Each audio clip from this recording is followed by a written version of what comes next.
Welcome back to the podcast. This is Layla, and today is day 5 of 30 days to level up with Hathor. And the topic today is how to build an unshakable self-concept that forces commitment. So, the first thing is to shift your core identity, okay? So, for example, if you're in this frequency of wanting something, if you're hoping and wishing and complaining and whining, you're not aligned with someone who already has what she wants, okay? So, and that's a practice, by the way. It's a lifestyle. It's not something you just do once. That's like being healthy and going to the gym and having this like wellness routine. It's like you have to start small, and then the more you do it, the more you create habits, and the more you create, a lifestyle around it. It's not something, you don't just eat a salad and go to the gym once and, think you're gonna get results like right away. It's not like that. So when you start to embody that version of you who already has commitment, okay, with your SB, then you're shifting your energy, right? And you can do that actually you have to do it every single day. But you're going to start noticing that your 3D is shifting, and it's not just your SB who's going to act differently. Your money is going to go up as well, and your 3D just in general is going to shift positively because it's all the same energy. It's all the same frequency. Okay. But yeah, you have to start practicing embodying the version of you who has that person. That's what it is. The second tip is to detach from the outcome. So you have to create this energy of certainty and indifference that magnetizes devotion. It's so ironic because I know for a lot of women, they think like, oh, if I do this for that man, if I do that, if he sees me dressed in that color, if he sees me doing that, like that's very masculine, that's very egoic, because you think that you have to take action to do something. Have you noticed that it's usually the men that you don't care about, that you don't give attention, that are the most obsessed? That's because you're detached from them. Like you don't care about them. You're like, whatever, whoever that person is, right? So that's the energy you want to be in. Like you want to practice that with everybody because that's the energy you want to be in. And if you're attracted to a man simply because of his looks, that is a clear indication that you're operating from your masculine energy, because that's what the masculine wants. He wants someone who's attractive. And usually a woman who's attracted to men with looks, she's also the type of woman who's going to do 50-50, initiate contact with the man, reach out to him. And then at some point, it can take years, right? It's not like overnight. But at some point, she's going to wonder why he's cheating and wonder why he's spending all this money to like a younger woman, because she embodies that feminine energy. That's what it is. It's not about looks. It's not about whatever. Like, it's not a competition of like, oh, who's better looking than which one. It's like, it's an energetic thing.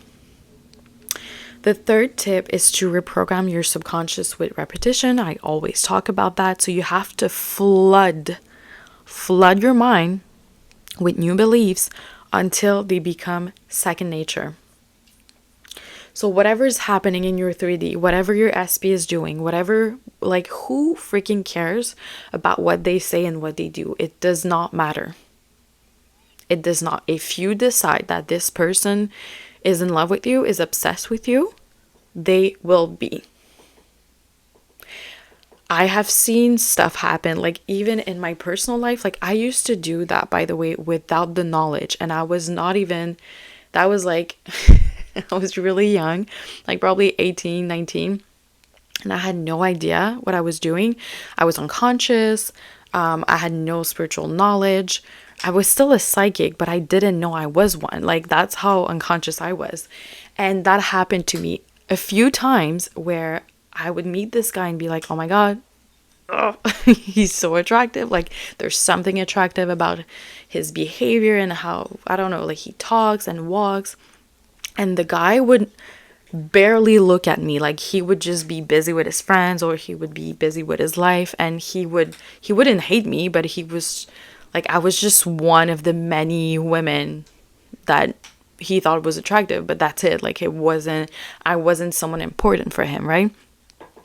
And then I would start daydreaming about them, right? I would just do these like little scenarios in my mind just because it felt good. It just felt good to like visualize myself. I did not even know what visualizing meant. Like, I had no idea what I was doing, but that's what I was doing. I was daydreaming. That's how I called it. And the more I would do it, the more I would start to get messages from these men. And then they would go from literally ignoring me, like in a neutral way, not like hate me, but they would just like walk past by me and they would be like whatever, to actual pure devotion. Like, all of them would at some point, like after like I daydream, even sometimes for a few weeks, sometimes for a few months, they would start to say the same thing, and they would be like, I would die for you. And I was like, what? How can you go from like literally walking past by, like not even having a thought about me, and go to like the extreme and be like, if I can have you, like no one can, and like this like intensity, right? That's how you do it, by reprogramming your subconscious mind with repetition. The fourth tip is to own your own oh, that's a tough word for me to say, but desirability. So to see yourself as irresistible and unforgettable, and making commitment inevitable, okay? You have to get to that level of confidence where you're like, if someone, like if my SP does not want me, like there's something wrong with them. Like, everybody wants me. Like, what, you know, like that level of confidence, that's what you want to have in your mind. Don't say it. That's the difference, you know, when people, like when I see women being like, I'm the total package, like, but, and they talk a lot of times they're just talking, but they don't walk the walk, right?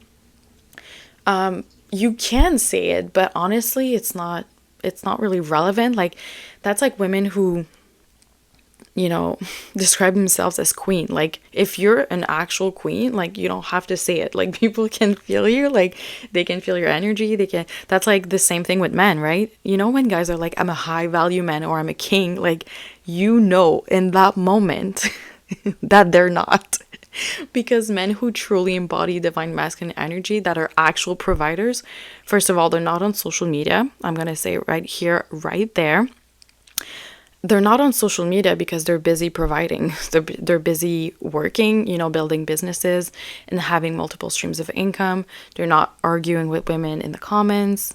They don't have time for that, okay?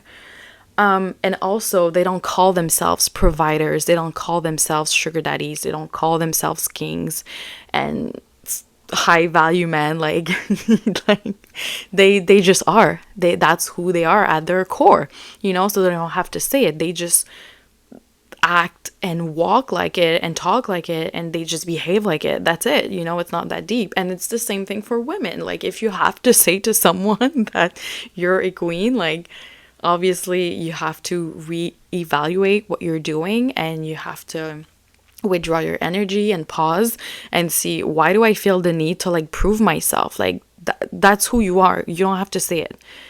If you embody the energy of the goddess and the queen, when you walk into a room, everybody's going to turn around, or like 90% of the people in that room will turn around, and you don't have to talk. So that's it. The fifth and last tip is to set boundaries like a goddess, all right? So you teach people, you teach your SP, you teach everybody how to treat you by expecting devotion, not chasing it, all right? So at some point, you're going to have to sit down and be like, okay, what are my standards? And everyone, even your SP, everyone who does not reach your high standards are not allowed in your energetic field. Period. That's it. There's no argument. There's no, you know, if a man is trying to argue with you about your standards, he's got to go. That's like going, like, can you imagine a man walking into a dealership or car dealership, right? Like a luxury, like think about Porsche, okay? He's walking in, he's, looking at cars and stuff like that. And he sees one that he really likes. It's like, you know what? That's the one. That's the car I want. And then that salesperson is, tell him like, well, that's the price. That's the price of that car. And let's say that man does not have the money to buy it, right? So they have two options. They either get a car that's less expensive or they leave. That's it. Can you imagine a man trying to argue with that salesperson to try to like lower their price? Porsche's not gonna lower their prices for anybody. Like whoever you are, they're not gonna do that. Like, and that would be so weird, like so rude and just vulgar. Like, can you imagine going into like Ferrari or like Lamborghini and be like, yeah, like can you do like a discount or something? Like, even if it's not even like a real scenario, I feel embarrassed for that man. Like, can you imagine how embarrassing? But that's the same thing. If a man approaches you, even your SB, if your SB tries to lower your standards, he should feel embarrassed. I would just stare at him like with a blank stare and be like, are you for real? Like without even saying a word, I would be like, is this a joke? Or I would even start laughing and be like, oh my God, you're so funny. I thought you were being real for a second here. Just to make them feel bad for like even having the audacity to lower my standards. And that's the type of energy you want to get in, with your SB. And that's how you build your self-concept. And it does force commitment, because in your standard, if commitment is on your list of high standards, like you don't get physically intimate with men who you're not committed to, for example, or you don't even entertain men who don't want commitment with you, then that's it. Like you don't have to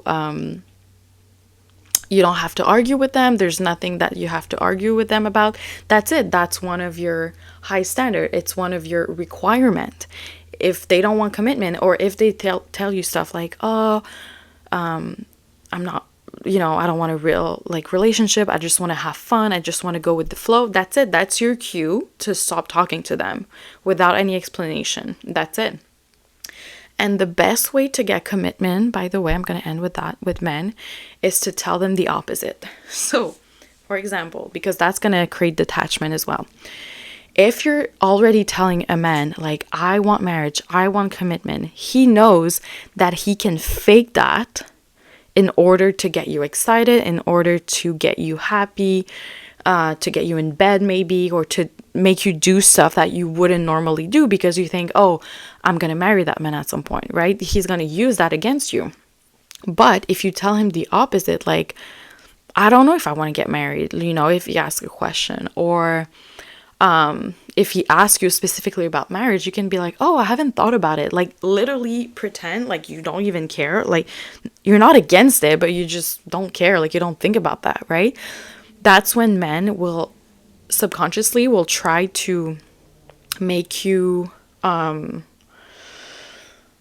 see their worth. So it's actually going to balance the energies where they're going to try to prove themselves to you and be like, hey, like, I'm a good husband. Like, what do you mean? What do you mean you don't want to get married? And that's how you force commitment. You're doing it in a strategic way. Because once again, if you're telling that man your childhood trauma and you're telling that man that you want commitment, he knows he knows how to push your buttons. He knows how to manipulate you because he knows what you actually truly want. But if you don't tell him, if you're the one who tells him, I want to go with the flow, I want to have fun, I want to just, and if he asks you like, hey, I want to get, intimate with you, you can be like, well, for me to be physically intimate with a man, I have to be in a committed relationship. Okay, well, do you want a committed relationship? Do you want to get married? Well, I don't know yet. I don't know yet. I'm just having fun right now. Like, I don't really think about those things, you know? And that's how you create, it's like a reverse, it's like reverse psychology. He's going to try to show you that he's husband material, you know? And never tell a man, by the way, what you actually are looking for, because they're going to morph into whatever you're saying. But if you just tell him like, oh, well, my type of guy is just a guy that's really generous, like